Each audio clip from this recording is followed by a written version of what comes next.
जय हिंद दोस्तों, मैं संदीप आपके अपने चैनल द एजुकेशन हब पर आपका स्वागत करता हूं। तो दोस्तों, हम लोग भाग 5 पढ़ रहे थे, जिसमें हम किसकी चर्चा कर रहे थे। भाग 5 में राष्ट्रपति के बारे में, और राष्ट्रपति के बारे में जब हम चर्चा कर रहे थे तो हम अनुच्छेद 54 तक पढ़ चुके थे। तो हम आज अनुच्छेद 54 से आगे पढ़ेंगे। तो हम क्या पढ़ रहे थे? भाग 5 जिसमें किसकी चर्चा है? संघ की। ठीक है। और अभी हम पढ़ किसके बारे में रहे थे? राष्ट्रपति के बारे में। राष्ट्रपति के बारे में तो हम 54 तक पढ़ लिए थे। तो एक बार फिर से हम लोग ट्रिक लिख लेते हैं। पकानी, कोका, दियो, दसम। प से क्या था? राष्ट्रपति के पद की चर्चा थी। क से क्या है? कार्यपालिका प्रधान। कार्यपालिका प्रधान कैसे प्रधान थे? औपचारिक। और नी से निर्वाचन। तो निर्वाचन के बारे में मैंने बता दिया था कि एकल संक्रमणीय अनुपातिक पद्धति से इनका होता है। अब आते हैं क से, को से। तो को से क्या होता है? को से होता है कोटा। कोटा। तो ये अनुच्छेद देख लीजिए, 51 नहीं, 52 से स्टार्ट था। 51 तक तो हम पढ़ चुके थे। 52, 53, 54, 55, 56, 57, 58, 59, 60, 61। अब का से कार्यकाल, दू से दोबारा निर्वाचन,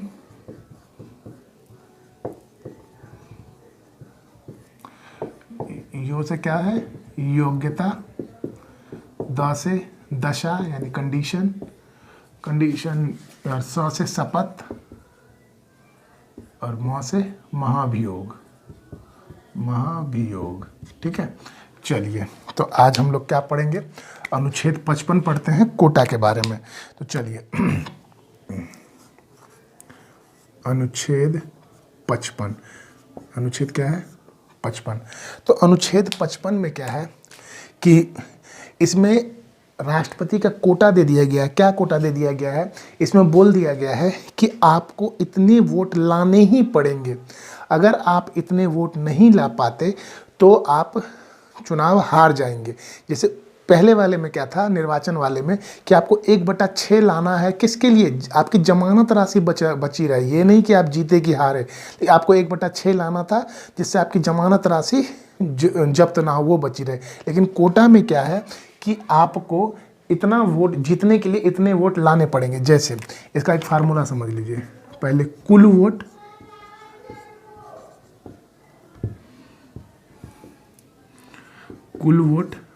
बटे में कुल प्रत्याशी, और इसके प्लस में 1, और यहाँ प्लस में 1, कि क्या हो जाएगा? प्लस में 1। जैसे मान लीजिए कुल वोट पड़े कितने? 100, और प्रत्याशी कितने हैं? 4। कुल प्रत्याशी कितने हैं? 4 प्लस 1 ये जोड़ दीजिए, और यहाँ प्लस 1। तो यहाँ क्या हो जाएगा? 4 और 1 5, 5 को 100 को 5 से भाग दीजिएगा तो 20 प्लस 1 21। मतलब आपको जीतने के लिए 21 वोट लाने पड़ेंगे। अगर 100 वोट पड़े हैं तो राष्ट्रपति को जीतने के लिए 21 वोट लाने पड़ेंगे। अगर मान लीजिए ऐसा हो जाता है कि चारों राष्ट्रपति खड़े हुए, जैसे मान लीजिए 4 प्रत्याशी है, 17, 18, 19, 20। मान लीजिए एक को सबसे ज़्यादा 20 वोट मिले, क्या वो जीतेगा? वो नहीं जीतेगा। क्यों? क्योंकि उसको 21 वोट चाहिए था। तो यही कोटा में कहा गया कि आप कोटा से कम वोट लाइएगा तो आप जीतने के बावजूद, जैसे ये 20 वाला जीत गया था, तो जीतने के बाद भी आप जीतेंगे नहीं, आप हारे हुए माने जाएंगे। तो अनुच्छेद 55 में क्या कहा गया है कि उनके कोटा के बारे में जानकारी है। तो कोटा समझ में आ गया होगा। अब आते हैं अनुच्छेद 56 की तरफ।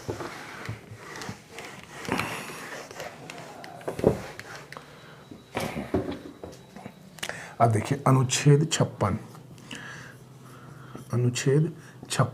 इसमें अनुच्छेद 56 में क्या है? तो अनुच्छेद 56 में राष्ट्रपति का कार्यकाल है। राष्ट्रपति का कार्यकाल। अब ये कार्यकाल कितना होना चाहिए? तो राष्ट्रपति का कार्यकाल कितना होता है? 5 वर्ष का होता है। कितना होता है 5 वर्ष का। राष्ट्रपति मतलब एक राष्ट्रपति कितने साल तक राष्ट्रपति बना रहेगा, 5 साल तक बना रहेगा। अब 5 साल के बाद फिर दोबारा चुनाव होंगे, जब दोबारा चुनाव होंगे अगर वो जीतता है तो फिर आगे 5 साल बन जाएगा।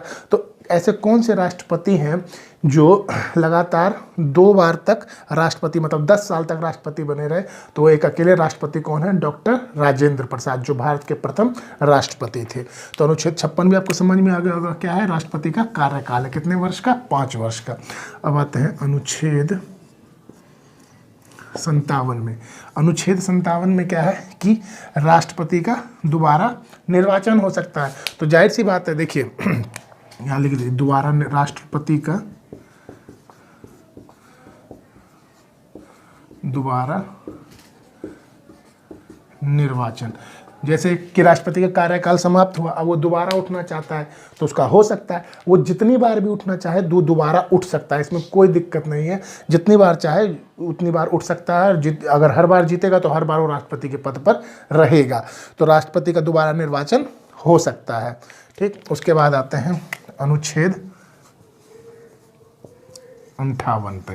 अनुच्छेद 58 देखिए, यो से योग्यता क्या होनी चाहिए, योग्यता। तो योग्यता क्या होनी चाहिए राष्ट्रपति की, तो सबसे पहले वो क्या होना चाहिए, भारत का नागरिक होना चाहिए,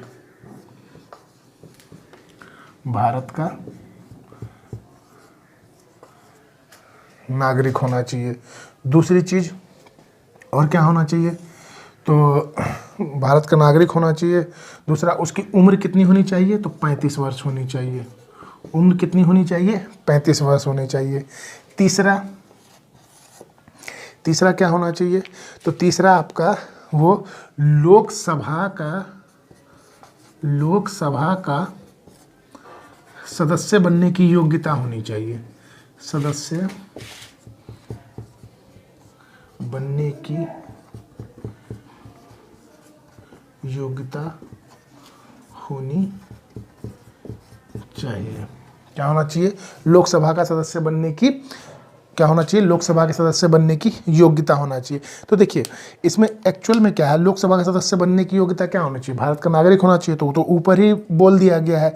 और लोकसभा के सदस्य बनने की 25 साल उम्र होती है, तो यहाँ तो 35 बोल दिया है, तो ऑटोमेटिक है। ये तो इन्हीं दोनों से ही हो जाता है, बस ये समझ लिए एक तरह से अलग है, मतलब लेकिन दे दिया गया है कि लोकसभा के सदस्य बनने की योग्यता होनी चाहिए। जब ये दोनों होगी तो ऑटोमेटिक है कि लोकसभा के सदस्य बनने की योग्यता उसमें होगी ही होगी। और चौथा देखिए, चौथा क्या है कि 50 प्रस्तावक और 50 अनुमोदक होने चाहिए, क्या होना चाहिए, 50 प्रस्तावक और 50 अनुमोदक होने चाहिए। अब आपको लग रहा होगा कि ये 50 प्रस्तावक क्या होते हैं और ये अनुमोदक क्या होते हैं, तो समझिए। देखिए जो ये योग्यता है अनुच्छेद 57 वाली कि अनुच्छेद 58 वाली योग्यता में क्या है कि भारत का नागरिक और 35 वर्ष हो। तो आप खुद सोचिए कि इस देश में 35 वर्ष वाले कितने नागरिक होंगे ना, और वो भारत का नागरिक होगा ही होगा। तो भारत के नागरिक होगा 35 वर्ष, तो ऐसे में तो क्या होगा, जो रिक्शा चला रहा है, ठेला चला रहा है, वो भी कहेंगे, वो परेशान है ज़िंदगी से, चलो यार राष्ट्रपति का चुनाव लड़ लेते हैं, तो वो तो चुनाव लड़ने आ जाएंगे। अब मान लीजिए इसी तरह 200-300 आ गए, तो राष्ट्रपति के निर्वाचन के बारे में सोचिए। जब उनकी प्रक्रिया में निर्वाचन जब हो रहा था तो वोटों की गिनती कैसे होता था कि पहले 1 नंबर वाले कितने पसंद किए, 2 नंबर वाले कितने पसंद कीजिए। अब मान लीजिए 200 कैंडिडेट खड़े हो जाते हैं राष्ट्रपति के चुनाव पे, तब क्या हाल होगा, तो वोट देते देते ही मर जाएंगे। तो इसीलिए कहा गया कि क्या कि 50 प्रस्तावक और 50 अनुमोदक होने चाहिए। प्रस्तावक का मतलब क्या कि आप संसद में किसी भी 50 आदमी को जानने चाहिए, मतलब आप किसी भी 50 सांसद को जानने चाहिए जो ये कहे कि हाँ कि ये राष्ट्रपति का चुनाव लड़ सकते हैं। अब एक बात बताइए, जो ठेला वाला है या रिक्शा वाला है वो कहाँ से लाएगा 50 सांसद? वो एक सांसद का नाम जान ले वही बहुत है, 50 सांसदों के नाम से कहाँ जान पाएगा? तो वो सब तो नहीं आ पाएंगे ना। और उसके बाद भी मान लेते हैं किसी तरह 50 प्रस्तावक को जान भी लेता है, तो 50 अनुमोदक ऐसे होने चाहिए, यानी ये जो है 50 अनुमोदक, कि वो बोले कि हाँ हम अनुमति देते हैं कि ये राष्ट्रपति के चुनाव में खड़े हों। समझिए, अनुमोदक का मतलब क्या है? जो अनुमति देते हैं। सोचिए, मतलब उसको 100 सांसद की जानकारी, 100 सांसद के बारे 100 सांसद उसको जानने चाहिए। 50 प्रस्तावक, 50 अनुमोदक। आप 50 प्रस्तावक ले आए कि हाँ ये राष्ट्रपति के पद पे खड़ा होगा, तो उन सब की सहमति होनी चाहिए। 50 अनुमोदक वो लिख के देंगे क्या, कि हाँ हम अनुमति देते हैं कि ये राष्ट्रपति के चुनाव पे लड़े। तो अब देखिए कितना आसान हो गया, संविधान वालों का दिमाग देखिए कितना आसान हो गया। अब वैसे आ ही नहीं पाएंगे जो मतलब घर में बैठे हैं, अरे 35 साल उम्र हो गई, चलो राष्ट्रपति का चुनाव लड़ने, वैसे नहीं आ पाएंगे। तो अब जेन्युइन कैंडिडेट लड़ेंगे, जिन्हें ये 50 प्रस्तावक, 50 अनुमोदक जानेंगे, तो वो राष्ट्रपति का चुनाव लड़ पाएंगे। तो उनकी योग्यता क्या होनी चाहिए? भारत का नागरिक, 35 वर्ष, और लोकसभा के सदस्य बनने की योग्यता होनी चाहिए। तो जाहिर सी बात है ये दोनों होगी तो लोकसभा के सदस्य बनने की योग्यता होगी ही होगी। और 50 प्रस्तावक और 50 अनुमोदक होने चाहिए। तो ये क्या हो गई? ये तो उसकी योग्यता हो गई। चलिए अब आगे देखते हैं।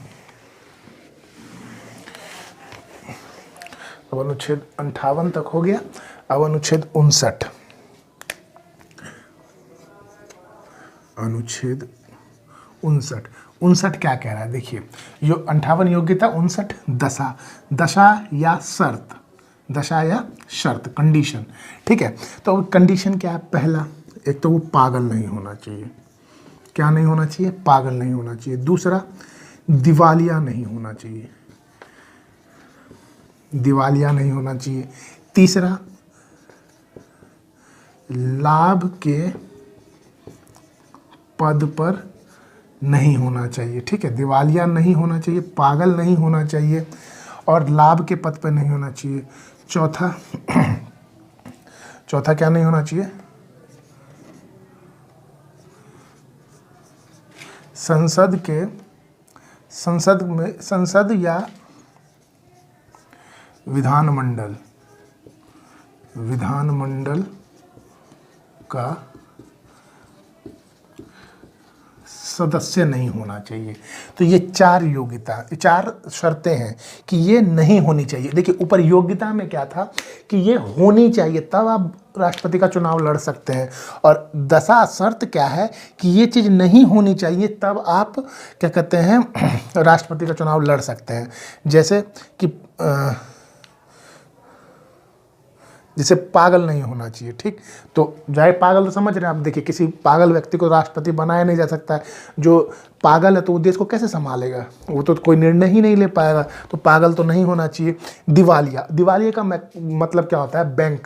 बैंकक्रप्ट का मतलब देखिए समझिए, जैसे कि मान लीजिए आपने अपनी औकात से ज़्यादा लोन ले लिया है, कर्जा ले लिया है, और अब आपको उसको लौटाने की क्षमता नहीं है। तो आपके पास 2 कंडीशन आती है।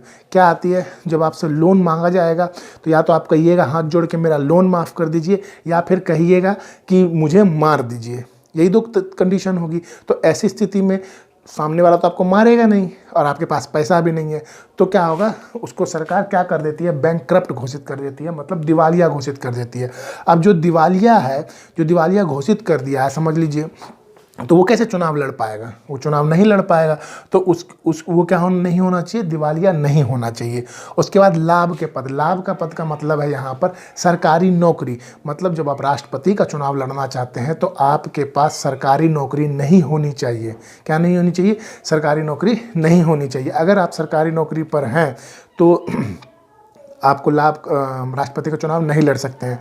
ठीक है, तो ये आपका ये लाभ का पद नहीं होना चाहिए। आपको राष्ट्रपति का चुनाव लड़ना होगा तो लाभ के पद से, जो भी सरकारी नौकरी है उसके पद से आपको इस्तीफा देना होगा, तब आप लड़ सकते हैं। और उसके बाद हार गए तो आप यहाँ से भी गए और वहाँ से भी गए। धोबी है कुत्ता, ना घर का ना घाट का।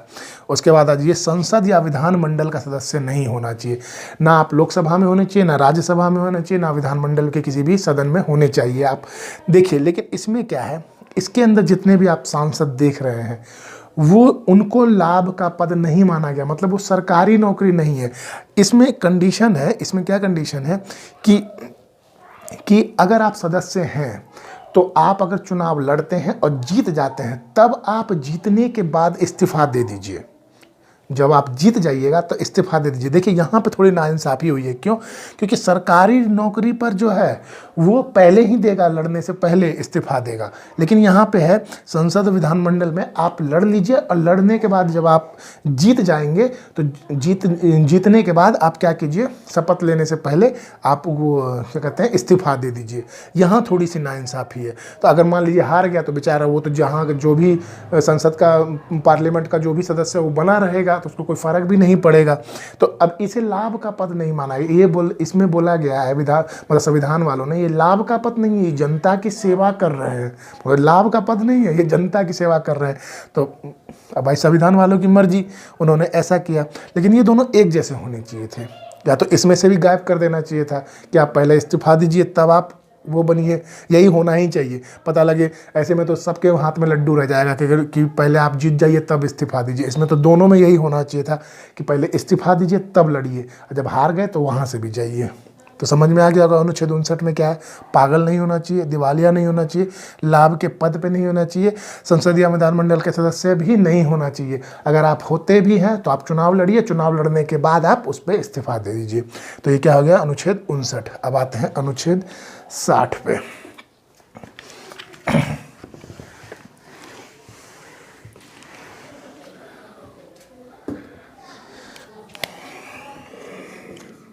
अनुच्छेद 60।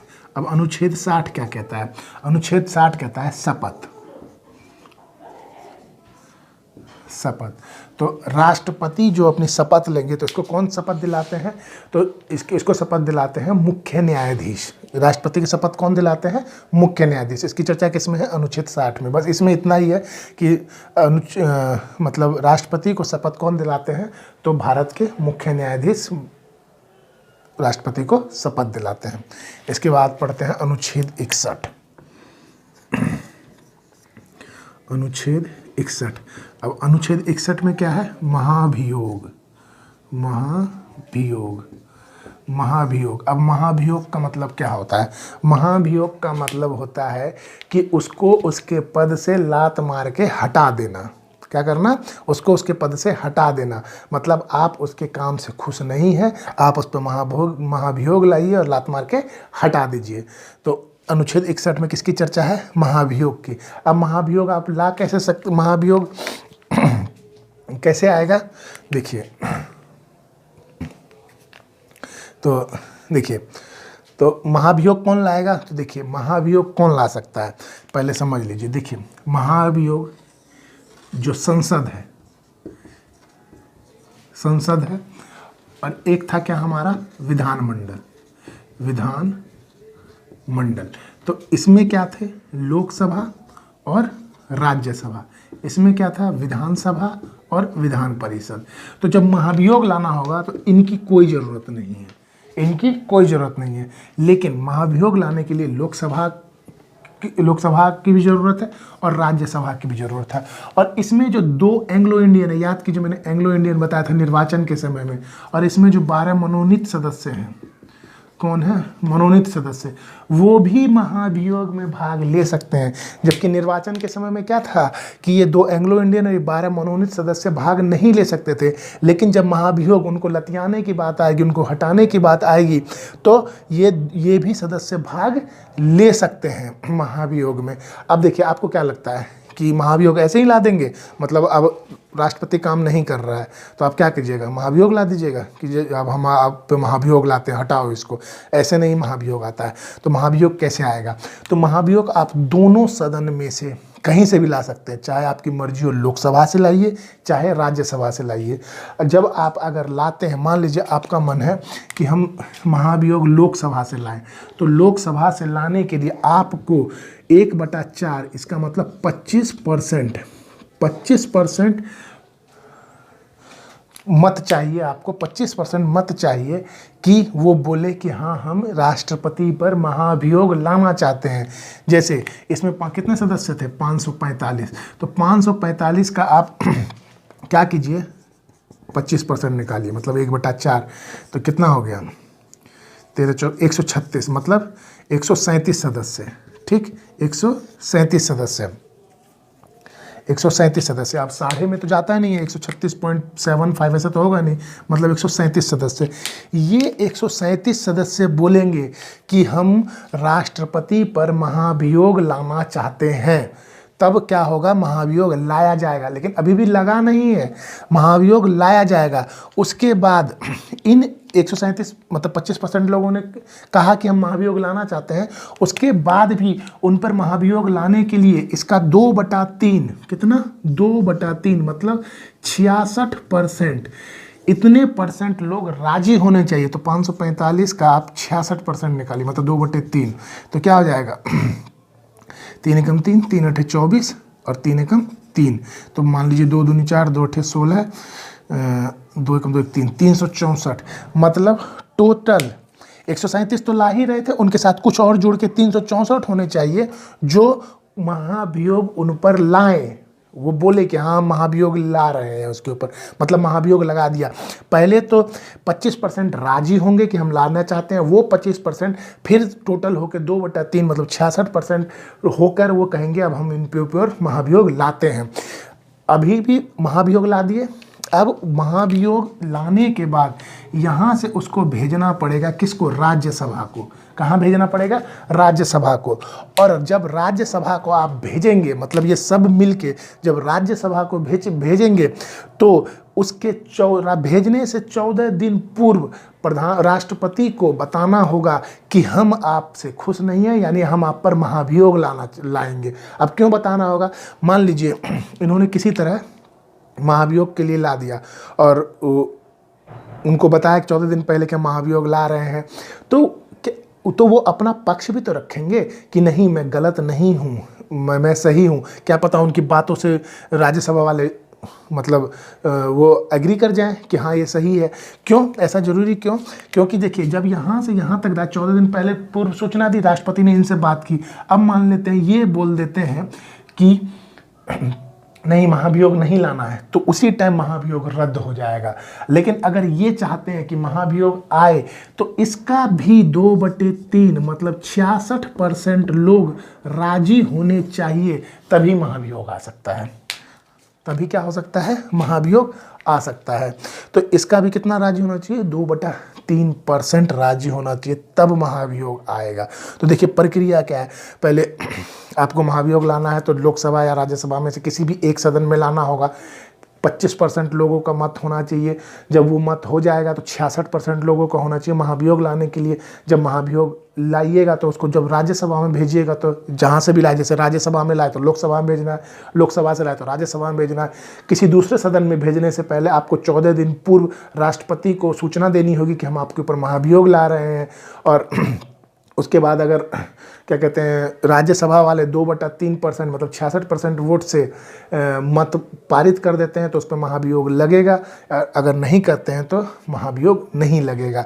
तो आज तक हमारे भारत में ऐसे कोई भी राष्ट्रपति नहीं है जिन पे महाभियोग लगा हो। लेकिन महाभियोग का पूरा जो क्राइटेरिया है वो क्या है, ये है। इस तरीके से आप महाभियोग उस पर लगा सकते हैं। देखिए आपको मैंने देखिए अब महाभियोग लगाता ही क्यों है, महाभियोग इसलिए लगाते हैं जब वो उसके अनुसार काम नहीं करते हैं। क्योंकि मंत्रिमंडल जो है उसके अनुसार अगर राष्ट्रपति काम नहीं करेगा तो महाभियोग लगा देगा। मैंने आपको बताया था वहाँ पर, जबकि औपचारिक प्रधान होता है, क्यों, उसको कोई भी काम साइन करना होगा तो उसको साइन करना पड़ता है। अगर नहीं करेंगे, उसकी बात नहीं मानेंगे तो क्या करेंगे, महाभियोग लगा देते हैं। क्या कर देते हैं, महाभियोग लगा देते हैं। तो आपको महाभियोग की प्रक्रिया समझ में आ गई होगी। अनुच्छेद 61 आपको समझ में आ गया होगा। तो ये पूरा राष्ट्रपति के बारे में थे। क्या था, 52, 53, 54, 55, 56, 57, 67 पकानी कोका दियो दसम।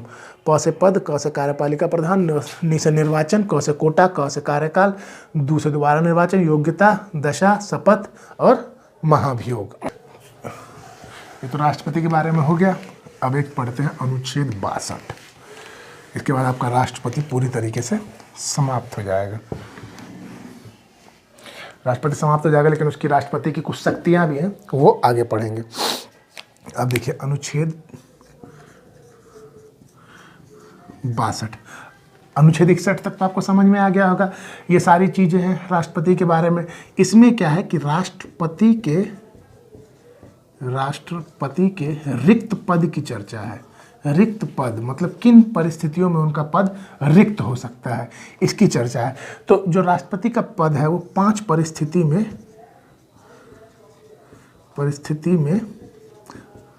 रिक्त हो सकता है, रिक्त हो सकता है। कितने परिस्थिति में? 5 परिस्थिति में। तो पहली परिस्थिति क्या है? कार्यकाल समाप्ति।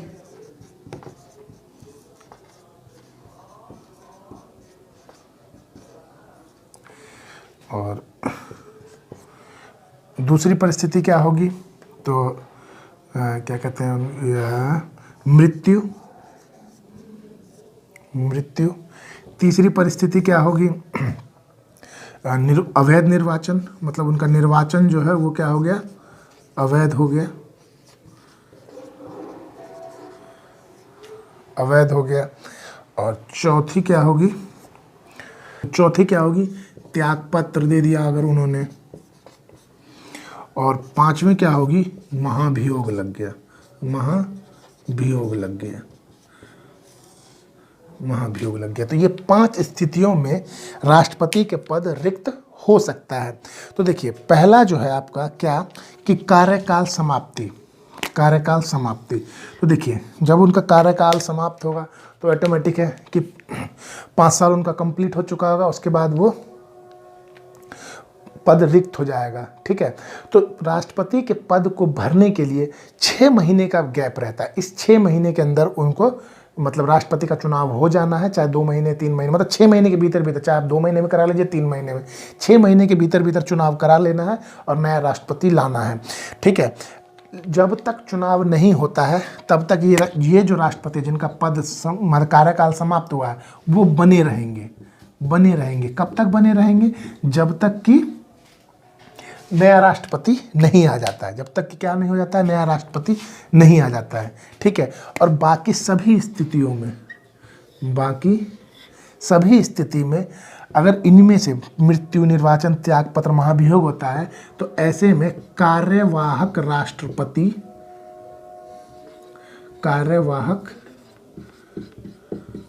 राष्ट्रपति आते हैं। कौन आते हैं? कार्यवाहक राष्ट्रपति। तो ये कार्यवाहक राष्ट्रपति कौन होते हैं? तो उपराष्ट्रपति ही कार्यवाहक राष्ट्रपति होते हैं। ठीक है, क्योंकि देखिए जैसे यहाँ है, अभी तक इन सभी में ये 3 स्थितियां हैं। निर्वाचन अवैध आज तक भारत में नहीं हुआ है, त्यागपत्र आज तक भारत में किसी राष्ट्रपति ने नहीं दिया है, और महाभियोग भी आज तक किसी पे नहीं लगा है। हुई है तो मृत्यु हुई है। मृत्यु कितने राष्ट्रपति की हुई है? 2 राष्ट्रपति की मृत्यु हुई है। कितने राष्ट्रपति की? 2 राष्ट्रपति की। और आपने पढ़ा होगा कि अभी तक हमारे कितने कार्यवाहक राष्ट्रपति बने हैं? तो 3 बने। अब सोचिए आप, 2 की मृत्यु हुई और 3 कार्यवाहक राष्ट्रपति बन गए। कैसे बन गए? तो इसको समझते हैं।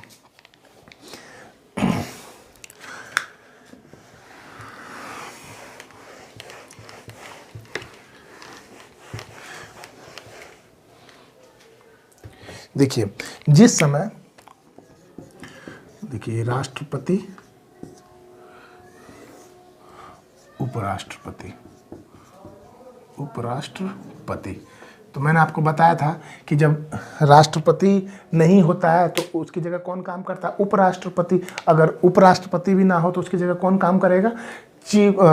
मुख्य न्यायाधीश, चीफ जस्टिस ऑफ इंडिया काम करता है। अगर उपराष्ट्रपति भी ना हो तो उसकी जगह कौन आता है? Chief justice of India.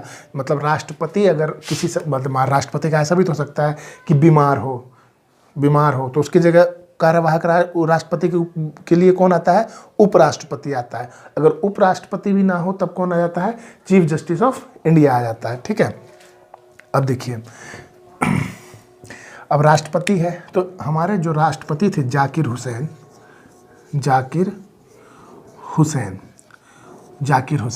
इनकी क्या हो गई? मृत्यु हो गई। ठीक है, इन्होंने ही जामिया विश्वविद्यालय की स्थापना की थी।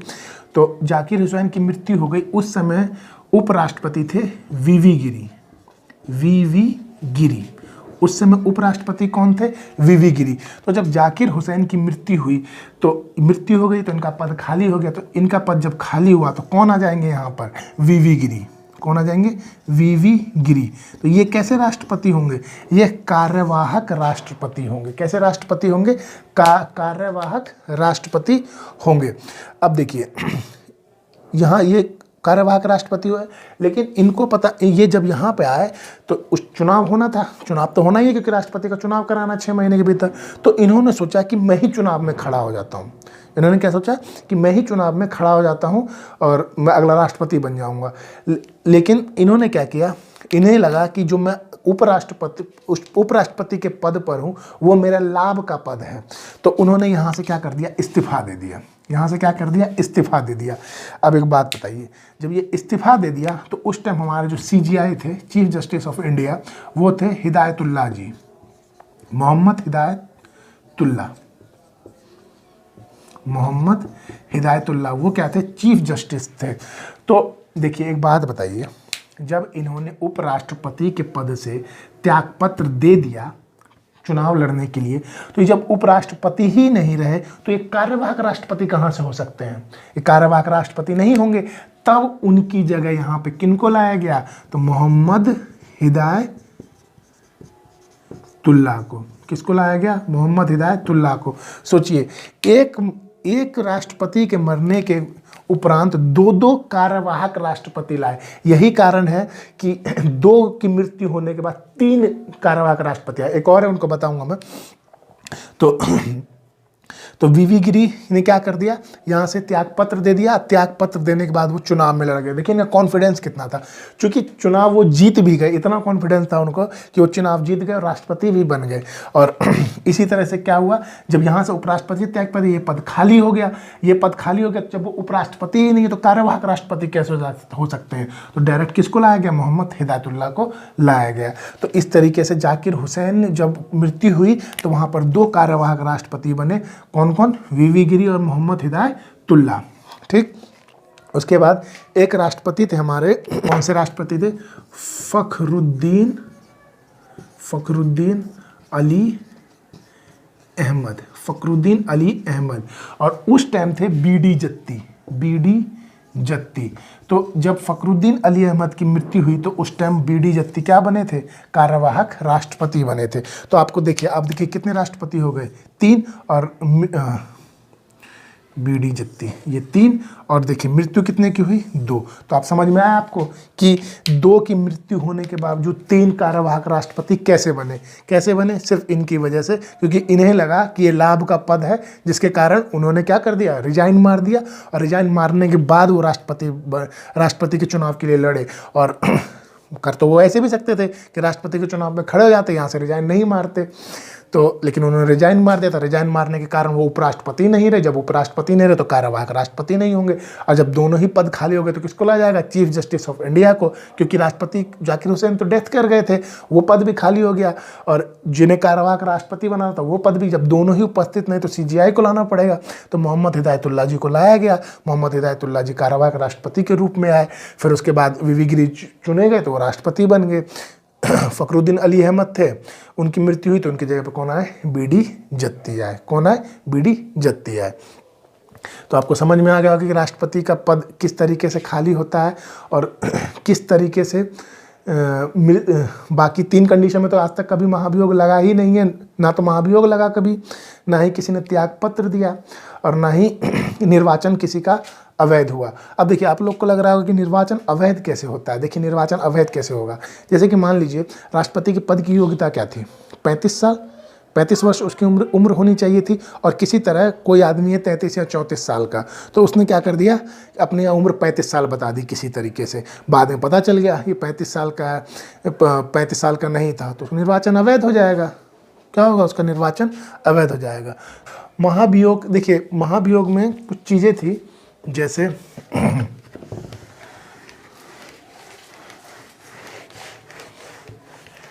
महाभियोग में कुछ चीज़ें क्या थी, जैसे कि महाभियोग किस देश से लाया गया था? तो महाभियोग जो था, महाभियोग वो कहाँ से लाया गया था? USA से लाया गया था। यूएसए से। और राष्ट्रपति का मैंने बताया था वो कहाँ से लाया गया था, यूके से लाया गया था। और महाभियोग लगता क्यों है, क्यों लगाता है, तो इसकी 3 प्रक्रिया है। प्रक्रिया क्या क्या है इसकी 3 प्रक्रिया में क्या है कि जैसे कि वो मंत्रिमंडल की बात ना माने, ठीक है, और संविधान के अनुरूप काम ना करें, मतलब जो संविधान है उसके अनुरूप काम नहीं कर रहे हैं, अपनी मर्जी से कर रहे हैं, संविधान के अनुरूप काम ना करें, ठीक, और क्या, और संविधान के अनुरूप ना काम करें। और तीसरा ये हो सकता है कि वो किसी विदेशी मतलब किसी विदेशी लोगों के प्रभाव में आ जाए, विदेशी लोगों के प्रभाव में आ जाए। विदेशी लोग से मतलब क्या है कि दूसरे देश के प्रभाव में आ जाए और कुछ गलत काम कर बैठे, तो उस पर तब भी महाभियोग लग जाएगा। अब एक बात बताइए इस पर एक चीज़ याद आई, मान लीजिए कोई राष्ट्रपति किसी पर महाभियोग लगा, ठीक है, मतलब राष्ट्रपति के पद पे खड़ा हुआ, राष्ट्रपति बना और 3 साल बाद वो किसी वजह से उस पर महाभियोग लगा दिया गया। जब आपने महाभियोग लगा दिया और वो महाभियोग लगा के उसको हटा दिया, तो उसने 3 साल में कुछ तो काम किए होंगे, कि किसी की सज़ा माफ़ की होगी, किसी चीज़ों पे साइन किए होंगे, कुछ जैसे कोई बिल पास हुआ होगा तो उस पर साइन करके उसको पास कर दिया होगा। तो अब एक बात आप ये सोचिए कि जब महाभियोग लग गया उस पर, तो उसने जो पहले काम किए थे क्या वो वैध रहेंगे या अवैध रहेंगे? आप खुद सोच के बताइए। जिनको ये लग रहा है कि उनके द्वारा किए गए काम वो सारे अवैध होंगे, तो वो सरासर बिल्कुल गलत है। क्यों? क्योंकि देखिए ये जितने भी काम होते हैं जो उसने किए होंगे बिना मंत्रिमंडल के निर्देश से कर ही नहीं सकता। इसीलिए मैंने बोला था वो औपचारिक प्रधान होता है। जब मैंने शुरू में बताया था कार्यपालिका का प्रधान अनुच्छेद 53 में औपचारिक प्रधान होता है। क्यों? मंत्रिमंडल जो भी बिल बनाएंगे बस उनको साइन करना, तो मंत्रिमंडल की सलाह के बिना होगा ही नहीं। देखिए मंत्रिमंडल की अगर बात नहीं मानेंगे तो महाभियोग ला देंगे, तो उस टाइम बात मानी होगी तभी ना वो सारे काम हुए होंगे, तो वो क्या होंगे? वैध होंगे, वो इलीगल नहीं होंगे, लीगल होंगे। तो आपको महाभियोग में ये बात रखनी है, मतलब याद रहनी चाहिए। तो आपका जो राष्ट्रपति का टॉपिक है वो समाप्त हो चुका है, बस राष्ट्रपति की कुछ शक्तियां हैं वो रह गई हैं, वो अगले पार्ट में पढ़ेंगे। तो आज के लिए इतना ही। अगर आपको ये वीडियो अच्छा लगता है तो लाइक कीजिए, ज़्यादा से ज़्यादा लोगों तक शेयर कीजिए और अपना प्यार इसी तरह बनाए रखिए। Thank you, have a nice day.